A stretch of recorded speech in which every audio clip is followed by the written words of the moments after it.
Mga katrops, welcome back ulit sa aking channel, Sports React Page. At ngayon nga ay pag-uusapan natin ang balitang pinasinungalingan nga po agad ng Miami Heat ang trade rumors sa kanilang batang player na si Tyler Herro. Pag-uusapan na rin nga natin dito sa ating panibagong video ang balitang dapat na nga po agad mag-trade ang kupunan ng Los Angeles Lakers.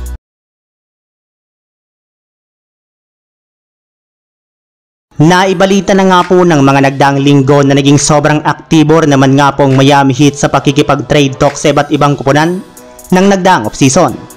At isa nga po sa mga gusto talaga nila makuha noon ay si Damian Lillard.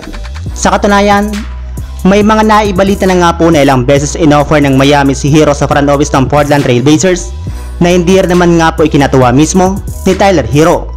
Pero bago pa man nga po simulan ng Miami Heat ang kanilang kampanya sa regular season, ay pinasinungalingan na nga po ng kanilang presidente na si Pat Riley ang mga lumabas na trade rumors kay Tyler Herro. Sa katunayan, nilinaw nga po nito na hindi nila inalok si Herro sa trade ng Portland Trail Blazers kay Damian Lillard, gayong wala rin naman nga po interes ang Blazers sa kanilang batang superstar, kaya mali nga po ang mga nagsilabas ng balita noon patungkol kay Tyler Herro. Samantala, punta naman tayo sa ating sunod na pag-uusapan sa balitang dapat na nga po mag-trade agad ang kupunan ng Los Angeles Lakers. Sa pagkakatalo nga po ng Lakers sa kanilang opening game ng regular season, ay bumagsak na nga po ang kanilang record sa 0 wins at 1 loss sa standings ng Western Conference. At ang malala pa nga po dyan mga katrops, ay 7 beses na naman nga po silang natalo na magkakasunod sa opening game nila sa regular season simula pa taong 2016, kaya hindi na nga po bago pa sa Lakers ang kanilang pagkatalo.